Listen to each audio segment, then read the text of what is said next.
Welcome to the Teachers on Fire podcast, where I profile agents of growth and transformation in education today.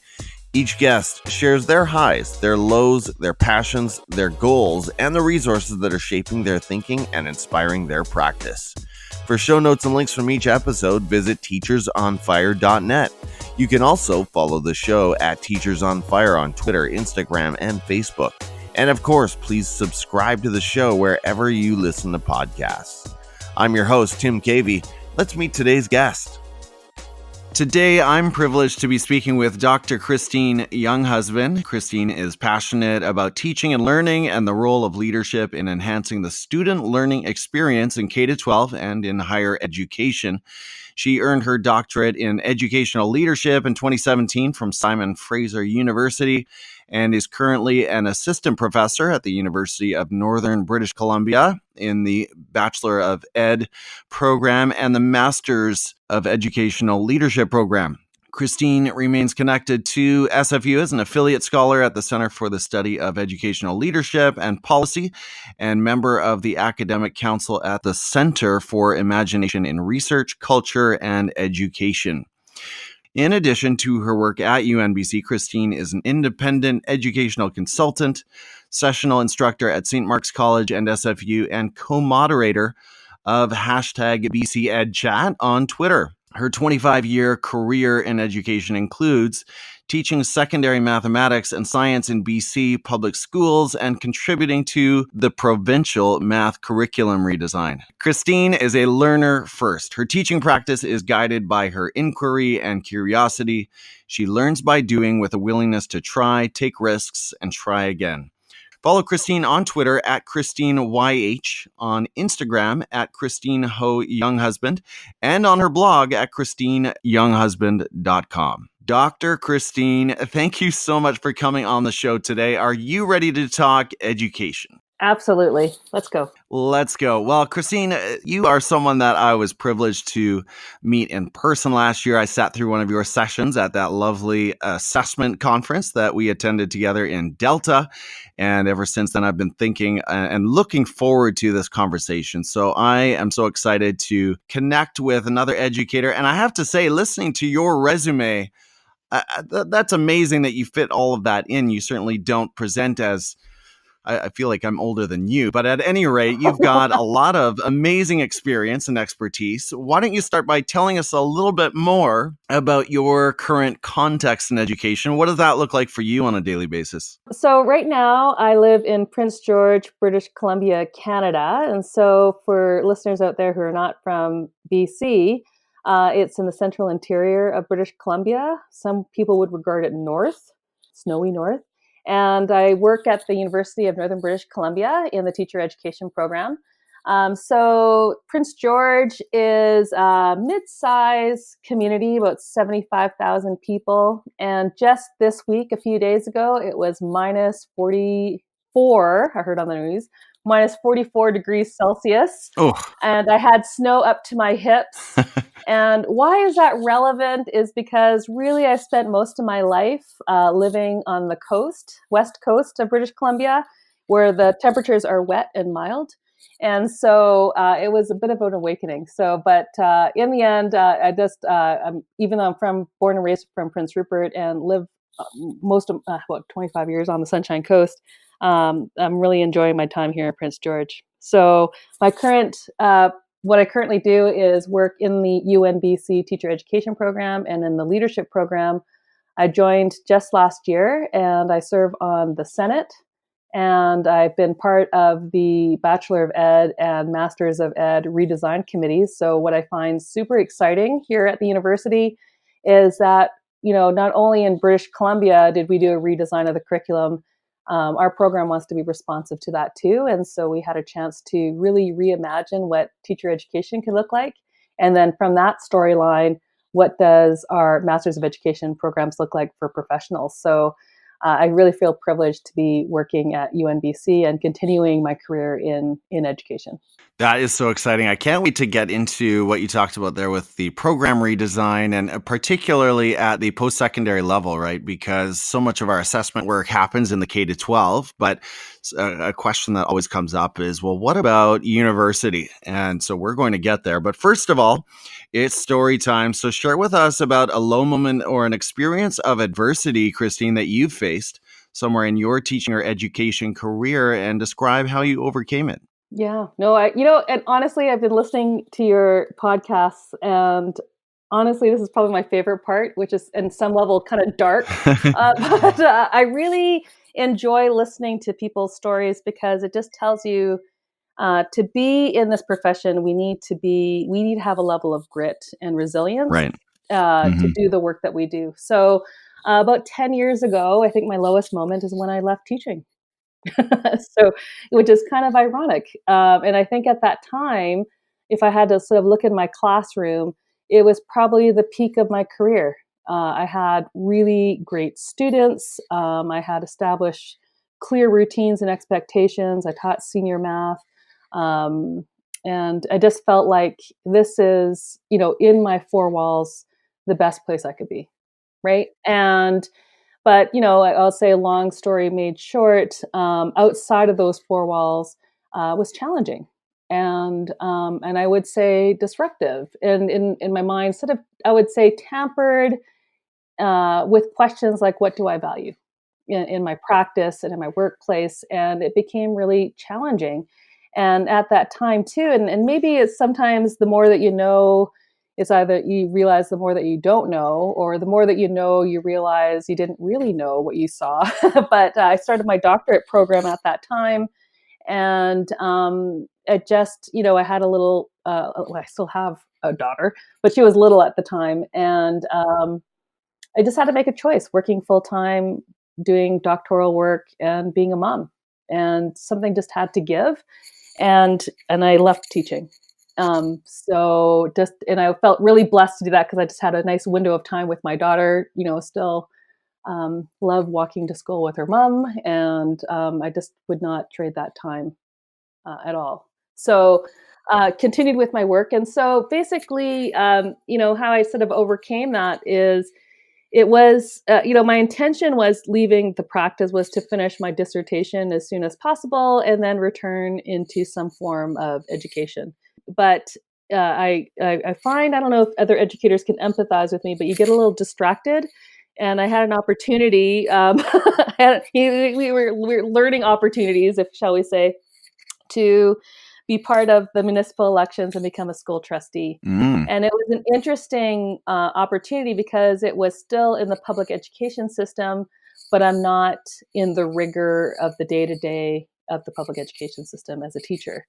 And so, ironically, I served 2 terms as a school trustee.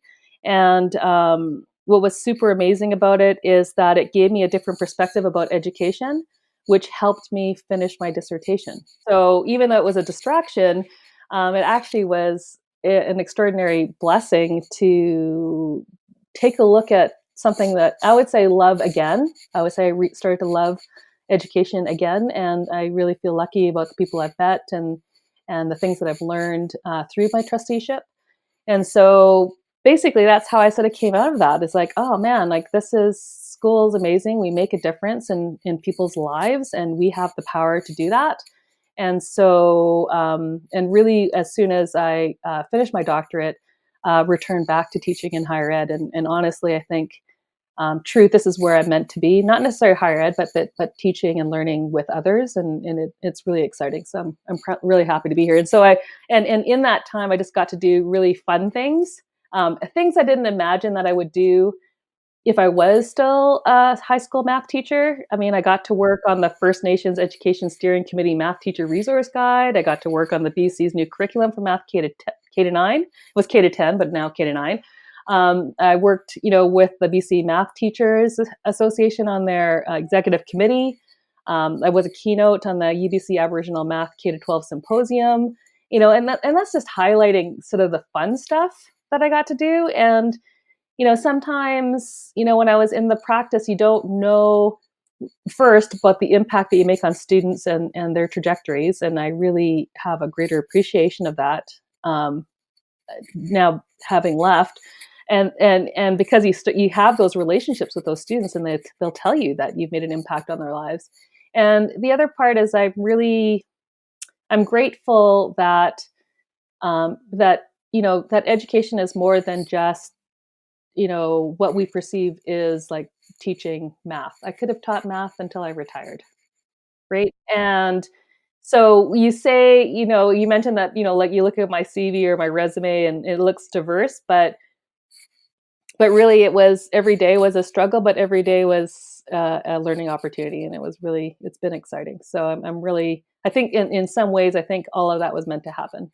It's so interesting. I wrote in a blog post last week that we don't learn a whole lot when we're too comfortable as professionals. And I think about that period of personal adversity that you shared, and in a way it derailed your career, but you've gone on, as you just shared, to have all of these different diverse experiences that maybe might not have happened. And, it's not to say that you would make that trade again, because on the personal side, there's a lot of difficulty and challenge there, obviously, but professionally, you have such a rich, as you say, CV with all of these different. I mean, you've taught in the classroom, you've developed curriculum with the provincial government, with the Ministry of BC, you've taught at the post-secondary level, and you've been a school trustee.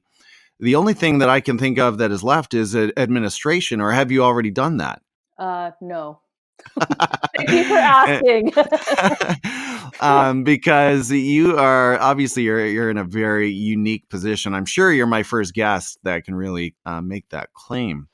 Phenomenal. So, well, thank you for sharing that journey. Christine, speaking of that, I was, again, as I said at the top, I was fortunate enough to sit in on a workshop you led last year called Formative Assessment in Teacher Education. So, as I said a few moments ago, this is an area that really interests me, and I know it interests so many educators because I get into these conversations about going gradeless and feedback model, standards-based assessment, and all of these moves away from traditional assessment. And then the question always arises, well, what about post-secondary? So let's talk about that. How would you like to see assessment models evolve at the post-secondary level in the years ahead? And how do mindsets need to shift in your mind in order for these assessment paradigms to really make the change? Yeah, it's interesting. We just gave a presentation yesterday, and we gave a presentation on BC's curriculum and the shifts that we're making in K to 12 to faculty. And what's fascinating is that it did give, I will say, some faculty some solace that from grades 10 to 12 we still have percentages. So, I mean, I will say our steps are incremental. And I think, but I'm really delighted to know that K to 9 is, moving towards gradeless. There's practitioners out there that have gone gradeless, and I think people are watching. I think that the other part is that we have so many policies and regulations out there that are all interconnected. To unravel them, you have to start change from somewhere, right? And I just feel in BC, K to 12 has taken the lead on that. I think that higher ed is, in my opinion, slow to adopt at this point in time, although they are really attracted to what does it mean to be a learner? I mean, that's attractive, particularly if you're in a research university. I mean, that's what we're doing, is learning and writing about it, right? And the one of the things. So I would say the transition from K to 12 to university, I think that's going to take some time. There's a lot of sense making out there. I think that universities like UBC and KPU, so Kwantlen Polytechnic University, yes, two BC universities, who have really taken some strides on doing portfolio entry, which is amazing and, in a sense, gradeless. And so it's just, how do systems have to change to incorporate that kind of shift of intake? So that's one part. So I think that will take time, because when you're looking at thousands of applications, how do you vet that? So I think that's one thing. We're all about efficiencies set some level in systems. But I can speak about for UNBC School of Education, and what's really exciting is not only were we, I'll say quote unquote, approved by the BC's Teachers Council on moving forward with a redesigned program. We just yesterday at the same meeting approved within our own college that we're in support of this new change in our B.Ed program. And one of the things that we want to do in our teacher ed program, not just to, I'll say resemble, but respond to K-12 education in BC and in preparing pre-service teachers, is that we want to really just focus on learning. And so to do that, we really endorse the idea of having a pass-fail outcome in our program in different courses, which at this point in time, this year, we still have grades. And so I find that having a pass-fail program, which is similar to UBC Okanagan's teacher ed program, they just went pass-fail, you can really focus on trying to meet a criteria expectation. And I think the best, and I'm going to bring this up because I think I was always fascinated by this example, and I'm kind of leaning my practice on it right now. But which is, I think in the field may have mixed feelings. So when my daughter was taking swim lessons, and she's trying to, going through, little turtle level and whale level and, salmon level. I'm not really sure what the names were. But anyway, the point is that when you read, I will say in quotations, the report cards that come from swimming lessons, it's a list of criteria or a list of competencies, a list of skills and expectations that you have to meet. Mm-hmm. And yes, it comes off as a check mark or not a check mark, which in essence is the single point rubric.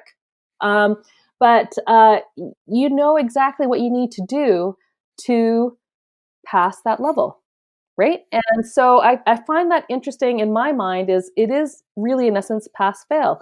And it's not black and white that you're doing it.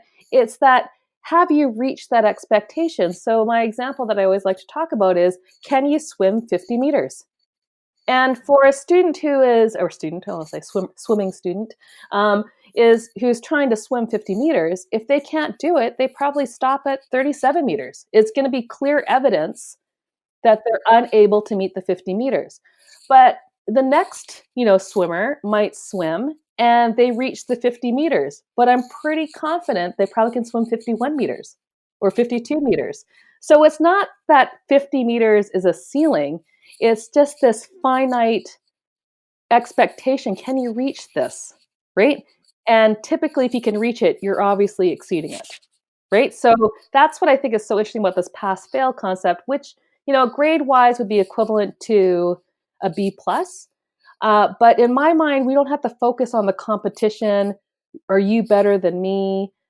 Sometimes I find grading, it sets a singular expectation. And so you're grading them on how well they were able to reach that expectation, when really, if we're really trying to honor, say K-12, but also learners in general, personalized learning, our strengths, etc., we have to really acknowledge the diversity of the people that are in front of us. So what are those competencies that we're looking for from our teacher candidates, in essence, and we're defining those. And then it will be a pass-fail from that. So I'm really excited, and I've been doing that, I will say, in a pseudo way, because we're sort of, it's just like, it's just I like to call this as our play year to try things out, and I will say that on my course syllabus, and I'm just playing, is I removed all the numbers off of my course syllabus. It's not to say that the numbers aren't there; they exist in another policy document, but I just didn't want to have it consuming my course syllabus. I didn't want people to say, I'm going to do this because that's worth 40%, and I'm going to do this because it's worth 20%, and this is only worth 10, so I may not do that.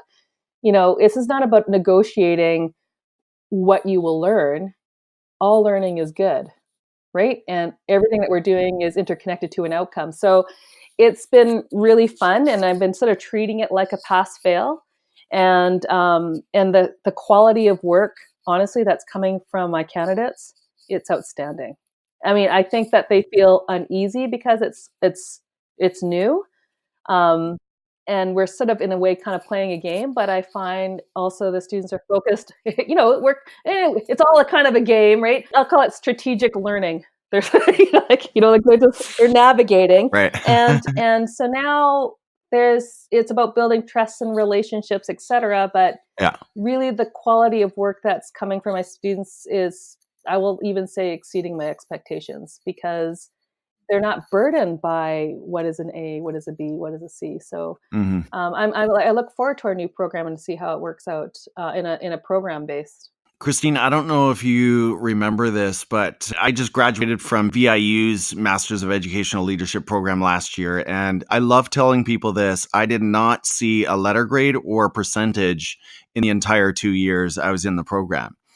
And so I think our schools are really working in the same space in terms of redefining what assessment can look like at that post-secondary level. And of course, one of my instructors actually in year one was Dr. Deborah Cohen, who I believe you work with. But yeah, I mean, it's, people hear that and they're like shocked, but it's definitely possible. And to your point, I found that, in my cohort of 45, there was so much professional pride and integrity in the room that we all wanted to work our butts off. There was no sense of, oh, this is just pass fail. I can cruise through this. And, I don't really need to put in the work or the rigor. I mean, I would say the opposite was the case. And of course, the feedback was there through the whole experience as well. So I would agree. Yeah, I totally agree with you. And just to interject, I also think that formative assessment becomes more meaningful. Like, totally. you're always pushing, you're always receiving, and there's nothing at risk except for being better, and so it's pretty phenomenal. And it's fun to hear you say that in your master's program too. And because it's pass fail, you just want to do it because it's, I wouldn't say the right thing to do, but it's because you're actually you're wholeheartedly interested in the learning that you're engaged with, which is cool. 100%, 100%. Yeah, that's quotable. And I mean, obviously a favorite topic of mine, but you said it so well. So thank you. And that's super, super exciting to hear what's going on there. Well, thank you for that, Christine. Let's talk about your current students. Many or all of them are future teachers. And I was thinking prior to the interview, many of them likely enter your program rather disconnected from other education professionals. And you can correct me if I'm wrong. These are younger students, probably most of them younger than I am familiar with, or let's say out of my age bracket. But I wanted to ask you this. How do you make the case for them to engage online and build a professional learning network? In your experience, what makes this time well spent? How do you address that? Yeah, so first of all, I find it interesting in British Columbia, the teacher candidates that we're intaking. I would say the age is ranging. Okay, cool. Yeah, one is that the demand is high. We need teachers in BC. And I think that people are, because of that, are looking at their careers and maybe redefining and becoming teachers. So we have teacher candidates ranging probably, I'm going to say 22, might be younger. I'll say 22 because it makes me feel better about myself. But, I'll say from 22 to my age, and I just Sure.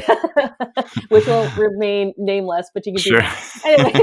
So it's really exciting how diverse the learners that are coming into our program. So I'll say that first of all. I also am a little surprised, though I kind of made some assumptions that our teacher candidates would be a little more involved in social media, even though some are. I would say the majority are not.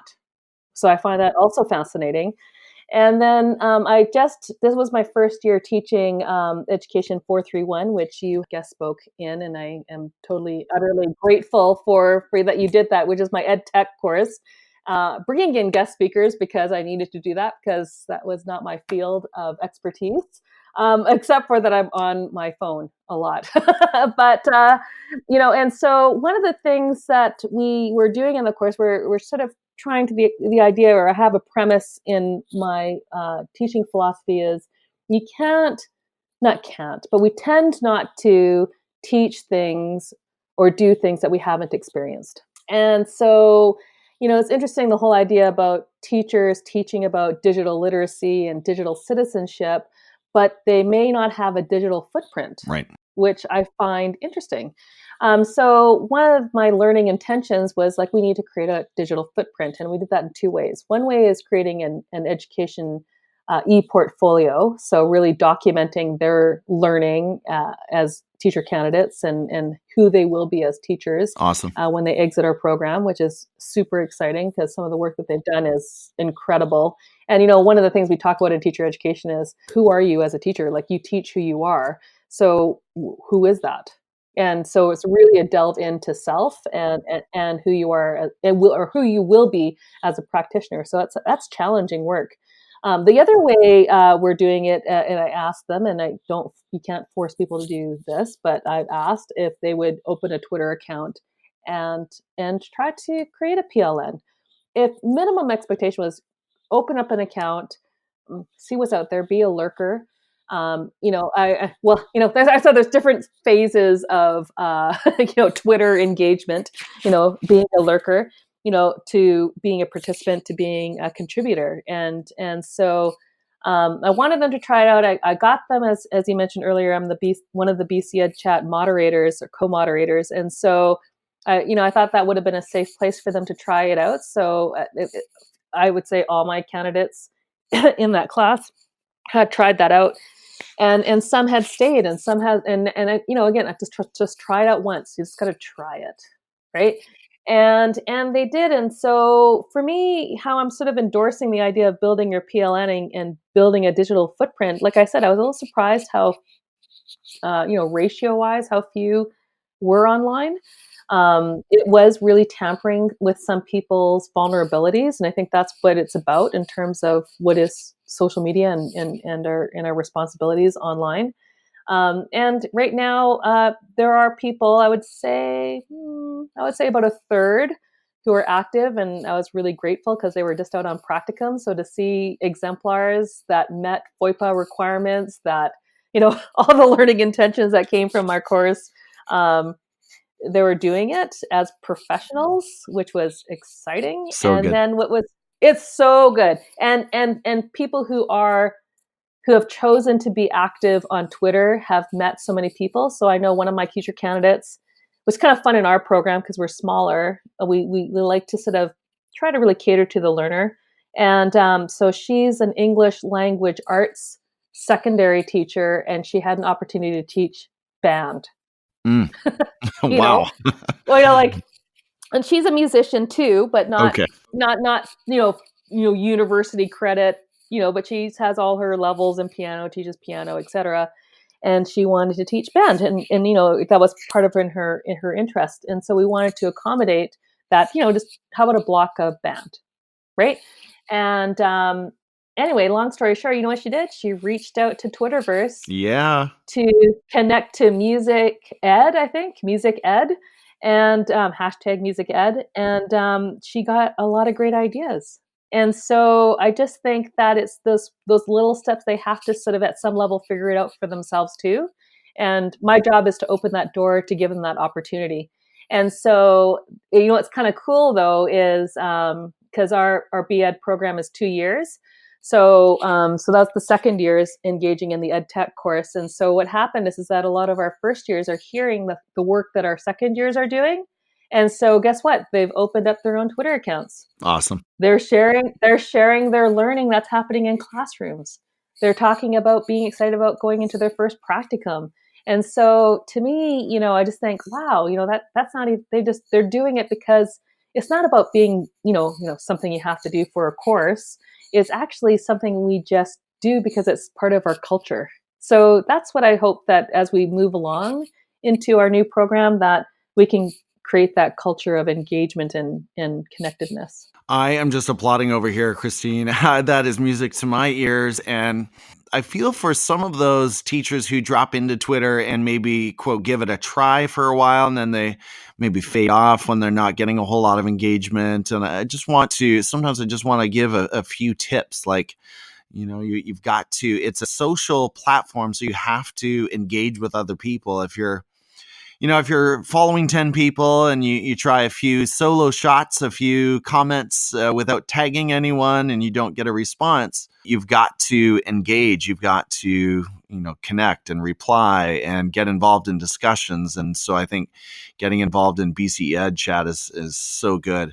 I mean, and we should say here, I mean, we've talked all about Twitter. I think of another educator, Shannon Schinkel, who I think is in Prince your neck of the George. woods. Yes, She's she doing is. amazing things on Facebook, and Facebook groups have been exploding as well. But yeah, I'm with you on Twitter. That's really my sweet spot.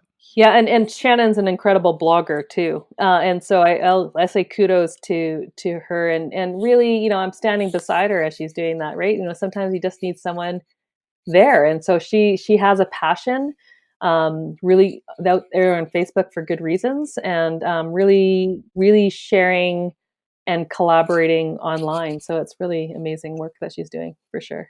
Awesome. I always go back to George Couros, who says, "How are you making learning go viral?" And I might not be getting that perfect, but the idea there is, you've got these amazing ideas and things that you're doing within your own four walls. How are you sharing that beyond your classroom and beyond your building? And that's so important. And man, once you really get a taste of, as you said, that one teacher, she just reached out to the Music Ed PLN, and here come all these ideas and encouragement. It's incredible. So we're on the same page there. Now, speaking of your PLN, Christine, as you look across your PLN and your own professional practice, what else is setting you on fire about education today? We've talked a lot about assessment. Where else are you looking these days?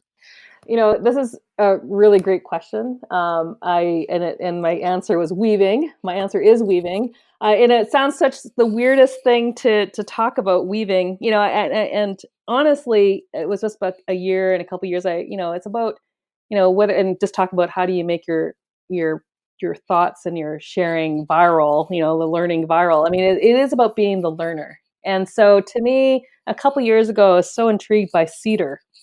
And so now it's taking on this whole idea of weaving, and cedar weaving with wool, beading. And so right now that's where my headspace is. I'm really into the idea of embedding culture, and particularly BC local indigenous culture with mathematics. So I'm interested in that.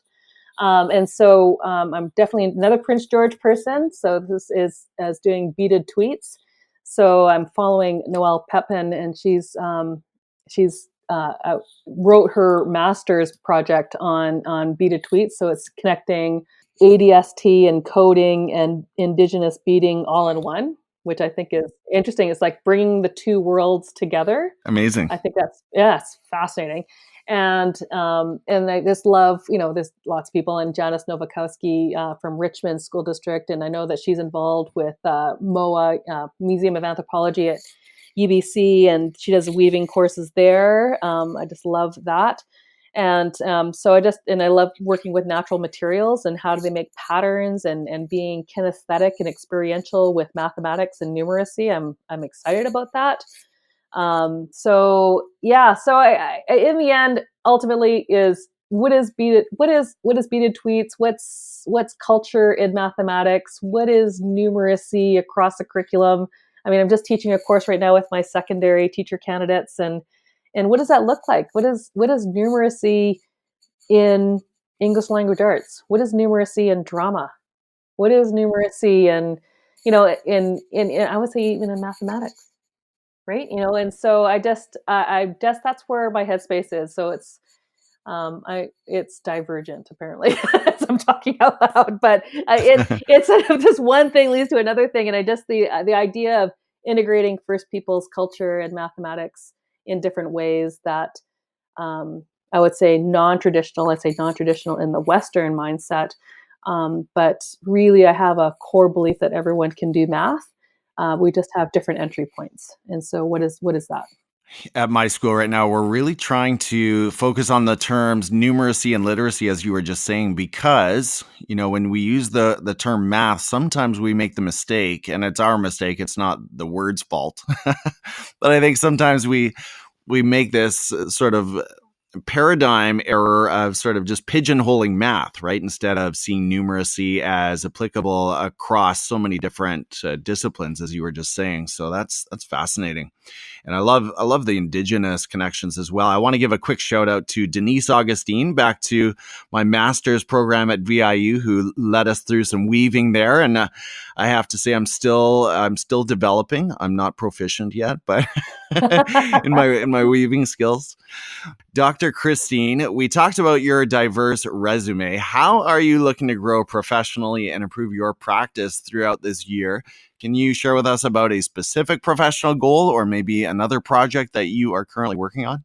Yeah, it's interesting when I read that question and I was really brought to one of your podcasts and tweet, and like you've mentioned that your one word 2020 is right. Yes. And which I think is incredible. And then you set this very specific goal about publishing a book. I'm like, kudos to you.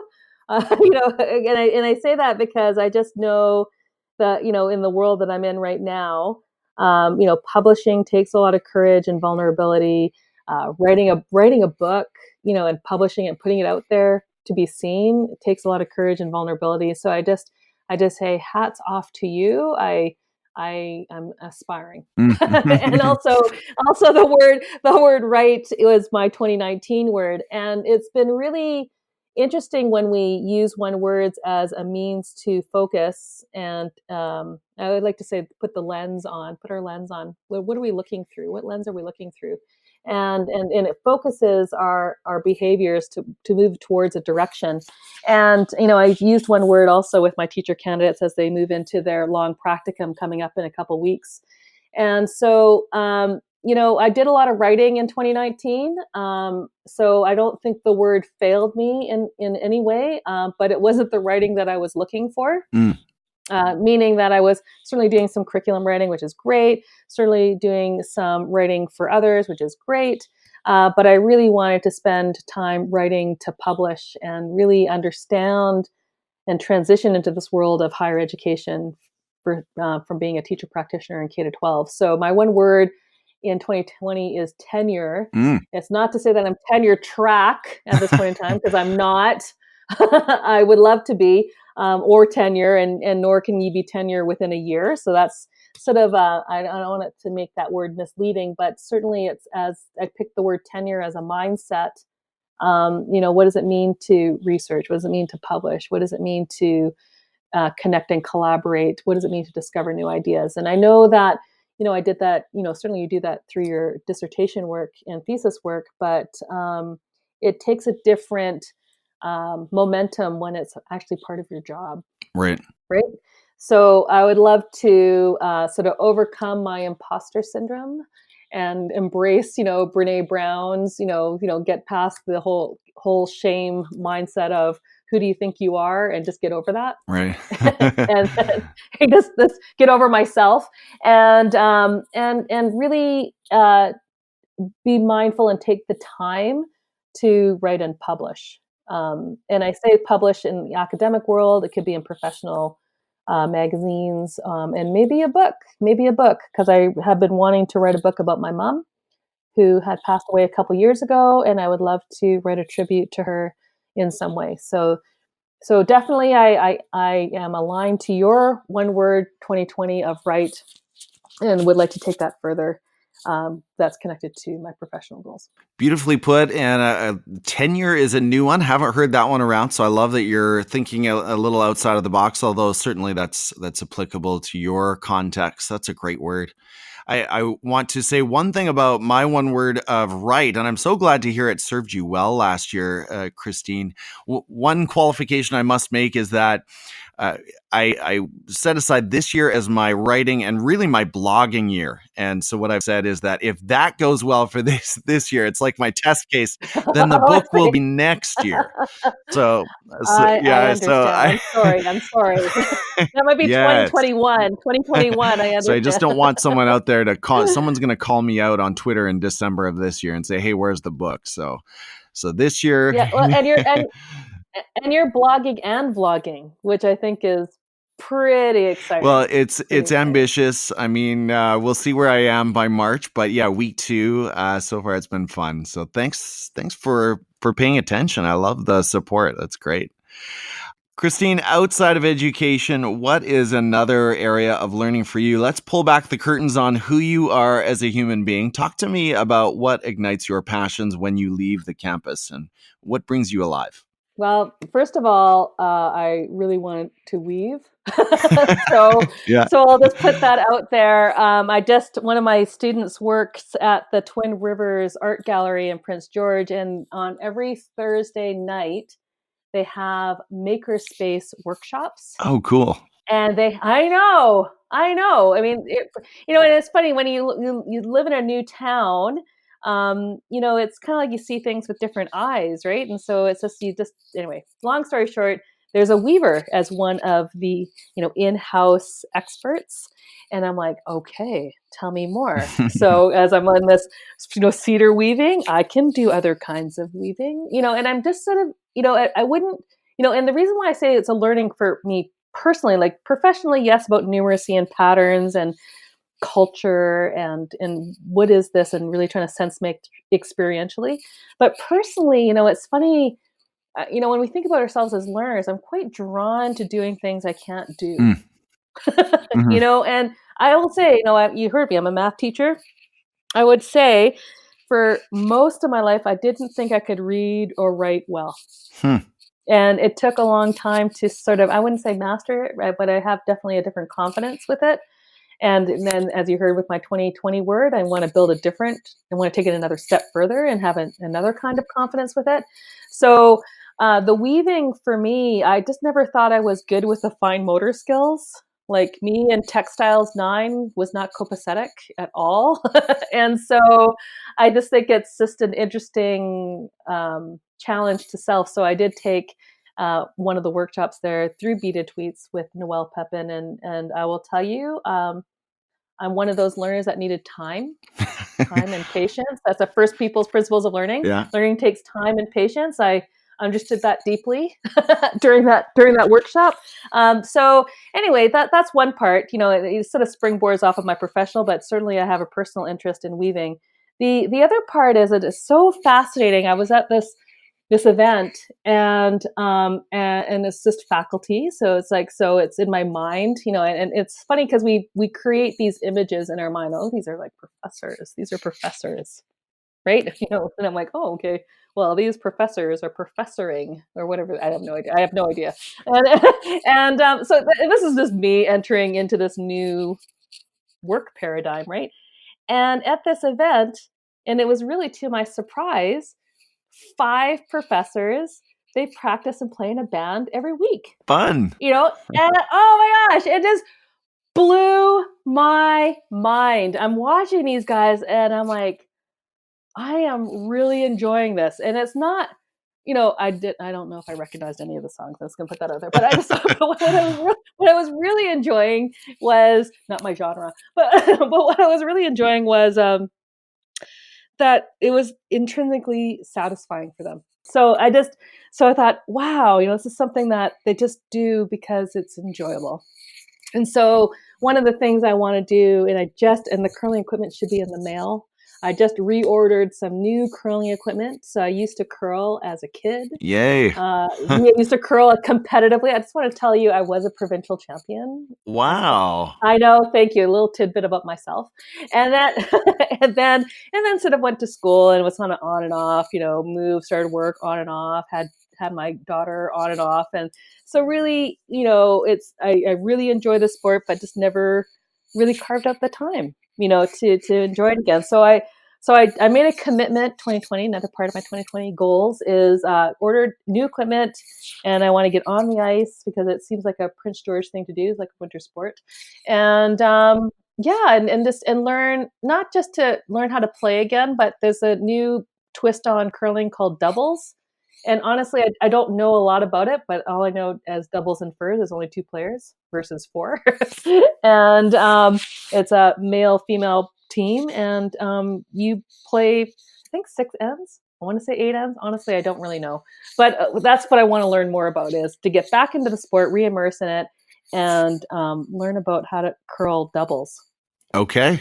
I don't know if that made any sense to Well, non-curlers. exactly. Non-curlers may not understand that, but I was thinking for our listeners from the South, we've got to explain curling in a sort of the 10-second version would be, think of a long ice rink and, two teams are working to slide their rocks in as close to the center of a circle or concentric circles as possible. Is that fair? you know what? No, you know what? If you have no idea what curling is, that made no sense. You know what it is?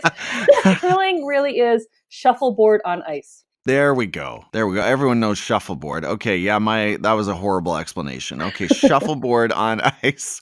So, Christine, and that fits with tenure because that's part of the mission is to reestablish your tenure on the rink as former champion. Yeah. You need to rule. Maybe I'll be a seniors champion. I know, now I'm sort of disclosing my age again. I don't feel that way, but I think I have no control over time. Well, that is really, really cool. And that's something I don't think I've ever been out there on the ring. I don't think I've ever tried it. So my hat goes off to you there. That's fantastic. That was very fun. Well, Christine, we're about to get into your quick picks, but I do have one more question. What is your productivity regime? What does that look like? Do you have some habits or maybe an app, or what is your style? How do you get it all done? I have nothing to offer. I am like the worst. I have productivity habit or hack, nothing. I have nothing. I'm one of those people who works under pressure, needs a deadline, will work all hours to reach that deadline. I wish I was one of those people who would pace themselves out even at all. And that's not how I'm sorry. I was talking to a colleague and I labeled myself and she said, "You know those students?" I said, "Yeah, I do. I am those students."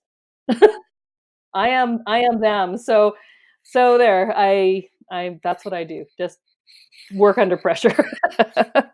Okay, so quick question here. Let's get a little bit serious because going back to formative assessment, moving away from traditional paradigms, some of the advocates for traditional paradigms would say students need that pressure of get it in by the deadline or marks off.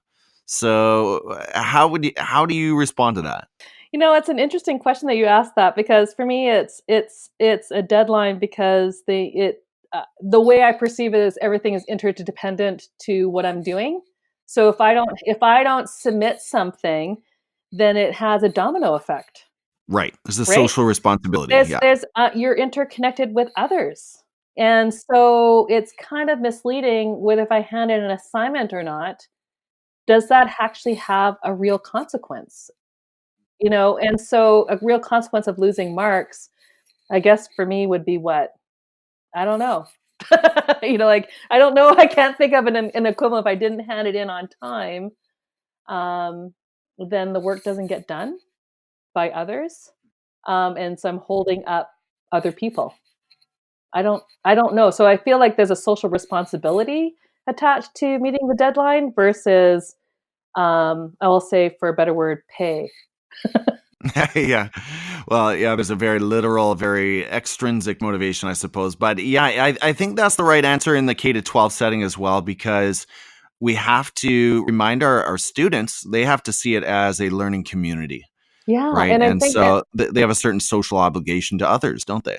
yeah, and I think that's where I think about designing learning, and that's what I'm sort of tinkering with also in the teacher ed program in my classes, is that there is no cheating. Mm-hmm. We're all in this together. We all Right. want to meet the learning outcomes. We Yeah. all want to work. We all want to, get an A or whatever the case is. So it's not I'm trying to do better than you. It's more like, hey, this is what I've learned. Did you learn this too?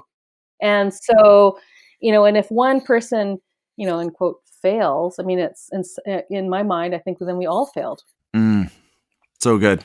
Right. And so that's where I'm thinking about that. Yeah, that's perfect. Christine, we're interested in hearing the education voices and resources that are shaping your practice and inspiring your thinking today.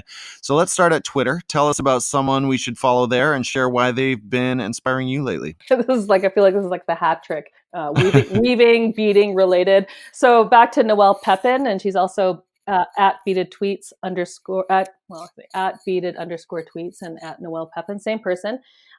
She, just really quiet spoken, really humble, just really hasn't seen the power and potential that she has yet. And I think that she's just going to be definitely a person to follow. She's also a Prince George educator. She's indigenous. She's really committed to her work here in the North. And I just feel aligned to her passion in terms of the storytelling that she wants to share with others. So I think that she'd be a great person to follow. So cool. I'll make sure I'm following her. Point to an edtech tool that you currently love using somewhere in your classroom or your professional practice. Really, I wanted to say nothing. I find these questions really hard. But, and then I say Office 365, but really I'm kind of using it just, I would honestly, admittedly say PowerPoints. But, I'll tell you, though, it was really fun this year, this term in my course. We're talking about, let's journal in class. Let's, I'm playing around too, because I'm, being a math educator and journaling in class and talking about our thinking and etc. It's not new, but it's a practice that I haven't really adopted in a regular or routine way.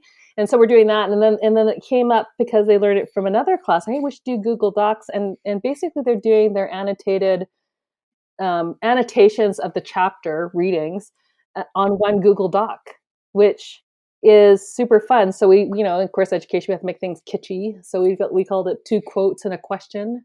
And so that, pick 2 quotes that resonated with you and why, and a question that you have. And it's been really fun doing Google Docs. And I just know the potential of 365, Office 365. So I'd love the idea back to, you can hear it actually ties into my philosophy about this interconnectedness, interrelatedness.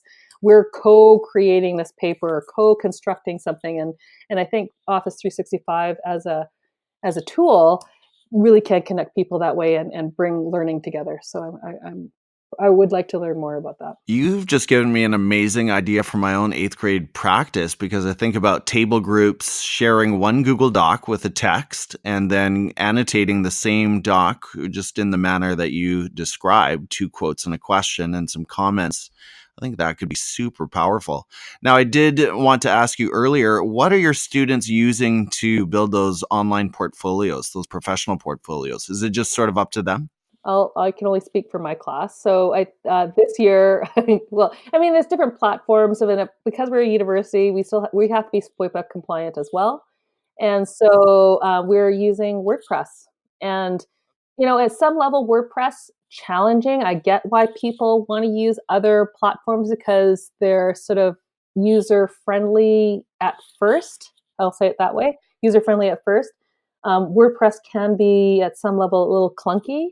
And I don't say that negatively, but once you start learning the tools and the potential that WordPress can do, it's really freaking amazing. And some of the stuff, like this is what I call about, back to our original conversation about, grades and here's an expectation and, single point rubric versus grading. I find grading, they just go, what do I need to do to get a B? What do I need to do to get an A? What do I need to do to get a C? Like that's what sometimes grading does, that, they actually, I guess at some level it's student choice in a way, but, they're sort of fulfilling what they're just, what they want to do or need to do. And I find, when I was sort of putting that single point rubric mindset on, the e-portfolios, and we're continuing on with the e-portfolio. So even though Education 431 has ended, now they're going into the long practicum. I want them to take their e-portfolios into practicum. The kind of work that the students were doing exceeded what I was able to do. Cool. Which, isn't that what we want? Oh, yeah. Yeah. And so the work that, like I say, that the candidates are doing and achieving is just phenomenal. And we're just at the beginning with them. So it's pretty fun. So exciting. I think back to my guest, Julie Ross Kleinman, who said the goal should be the student surpasses the teacher, and that's so exciting. Christine, we know you've read a ton of books, obviously, on your academic journey. Can you recommend one that maybe has been deeply influential in your practice or maybe one that you've been reading recently? Yeah, I'm gonna share my all-time favorite, Yes. which is my go-to book. It's The Courage to Teach: Exploring the Inner Landscape of a Teacher's Life by Parker Palmer. I just bought his book on my Kindle, the 20th year edition. So it's not a recent book per se, but I just feel the first chapter is the heart of the teacher, identity and integrity. And if anyone wants a good read and really understands self as a practitioner, that to me is a winner. And I do use that for my intro courses in the teacher ed program. It does speak to who are we we teach who we are, so we have to understand who we are, and people, our students can see that. That's in the end too, right? So it's about questioning self and who we want to be in front of our students. So I just really appreciate the honesty in this book, and it's one that I always go to. So rich. Are you a podcast listener, Christine? If you are, tell us about one that you are enjoying these days. Nah, I just became a recent podcast listener. Yay! Guess which one I listened to? Oh, Teachers on Fire podcast. Yes. So I have to admit, I have not been a podcaster. Sure. The period, right? And I think just connecting. This is why I think the power of Twitter and the PLN. Back to that topic. So good. Honestly, we wouldn't have connected. You introduce yourself. It's funny. Even at that conference, I was kind of in a low. I was feeling low. I was feeling low. Yeah, because I was feeling low about what? Assessment and grades. Right. Yeah, I remember that actually. Yeah. I was ending our term, and then it came down to grades, and I was just so sad. I was just so sad. And I'm like, and you're like, oh hi, I'm Tim. I'm like, yeah, okay. Anyway, but that aside, so I appreciate the introduction, and I love that idea about Twitter and connection, and that we make connections not online but face to face. Like I love the face to face reunion. Like it's like a reunion. Like it's people that you know but you've never met, which is kind of strange in a lot of ways. So after we met and you're podcasting, and just like you say, it's going onto Twitter, how you meet people online, you build a momentum with people in your community. So absolutely. So to know that your Teachers on Fire podcast, hearing your story that you shared with my students in class was too compelling to not listen. So really, honestly, I've enjoyed listening to your guests. I love the framework of your podcast. It's really enjoyable when I go for a walk or wake up on a Saturday morning and have a cup of coffee. So I've just been really enjoying it. Thank you. So that's what I listen to. Well, I am blushing over here. Thank you for the high praise, Christine. And yeah, there are so many out there. It's an amazing landscape. And like you said, I mean, we build these online connections, and then when they become IRL, it's so awesome. And you are, I have to say, like I was seeing your name on Twitter so often. When I saw your name on the conference list, I'm like, that's where I'm headed. I'm going to that workshop because I need to meet this person. And you are even more fun in real life than you are on Twitter, if that is possible. So that was a good choice. All right, Christine, the last two questions here have to do with video. First of all, on YouTube. And I'm quite aware that not everyone is a YouTube subscriber per se, but tell us about a channel that you're enjoying over there. Oh my gosh. And here I'm such an honest person. Because I'm like super, super embarrassed to say this, but because I watched Dr. Pimple Popper. It's like this little dirty secret that I have. And I know that she has a TV show and it's heavily edited. Okay. So I just find that particular channel satisfying. But we don't have to talk about my favorite pops, etc. But that's what I watch. Oh my gosh. Okay. Well, not education related, but could be. I don't know. Yeah, it could be. Could be. Maybe it's used somewhere in the medical field. And then most of us these days are on Netflix, although now we have, of course, Amazon and Disney Plus. But what are you watching right now? Is there a season or a series that you're into? Yeah, it's funny because Netflix, I will say I'm one of those people who will binge and not voluntarily. It just happens. Yeah. So I have to say I'm not watching Netflix at this point in time because I do need to work. but I really, really have enjoyed Schitts Creek.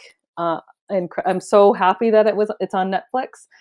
So I definitely binge watched that, and I enjoy the storylines and the relationships that are built on that show between the family and friends. And honestly, so now I'm watching it via CBC, once a week for half an hour, and it's like it's not quite the same because I kind of want to go on to the next episode, but immediately. But it's a fun show. And the other thing, just to keep things light for me, is the Seinfeld's comedians in cars getting coffee. So I find that hilarious. Christine, we've covered so much ground, some of it serious, some of it lighter today. For those interested in your message and looking to connect on Twitter and elsewhere, what are the best ways for people to reach out and follow you? Definitely best to reach out to me on Twitter at ChristineYH. Definitely you can get some contact information from my blog website at ChristineYounghusband.com. And I'm also on Instagram at ChristineHoYounghusband. Sounds good, Christine. Hey, I want to say it's been such a pleasure to finally connect with you at length. You are a phenomenal educator, but you're even more of a phenomenal human being. And I know that came across. I know my listeners are going to enjoy this one. So I want to say thank you so much for sharing your time with the podcast today. It's been a long time in coming, and it's been everything that I hoped for and more. Take care, and let's talk again soon. Thank you. It's my pleasure. Before we sign off today, I'd like to share some highlights from around the Teachers on Fire community this week. First stop on Twitter, where Stephanie Edmonds at Class Disruption tweeted, "Started my week on fire with a podcast from at Teachers on Fire featuring at the Merrill's EDU, Kristen Merrill. She has an amazing story about blocking out the judgment and reservations to do what she believes in, and that's how you affect change. Hashtag be the change you want to see. Hashtag Monday Motivation." Thank you for that, Stephanie. You know you are one of my faves, and make sure you give at Class Disruption a follow here on Twitter and over on Instagram, where Stephanie lights up the IG stories on a daily basis. On LinkedIn, Kevin O'Shea wrote, "Check out this awesome education podcast.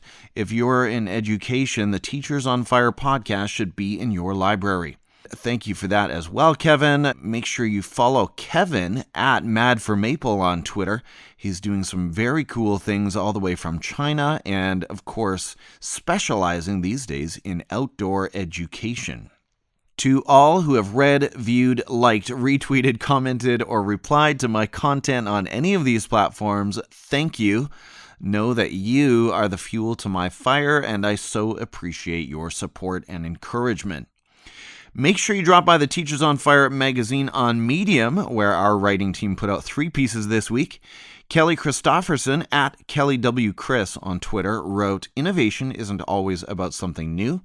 And that sort of resonates with something John Spencer's been talking a lot about lately, which is that vintage can still be innovative. I wrote a piece called Model That Metacognition, and Dr. Deborah M. Vereen at Dr. D.M. Vereen published Parents Deserve a High Five. And Dr. Deborah's specialty is really in this whole area of parent and family engagement. The Teachers on Fire magazine is a Medium publication, which you'll find on medium.com or on the Medium app. If you're interested in education writing, consider joining us there. You can continue to publish content on your own blog, and you keep full credit and ownership of your content on Medium. Plus, the Medium platform compensates you based on the engagement and read time your articles earn. Message me at Teachers on Fire on any social media platform for more details. Did you know that I've started vlogging on YouTube? That's right, this is scary new territory for me, but it is happening. This week I published Model That Metacognition, about 3 questions that can fuel lifetimes of learning.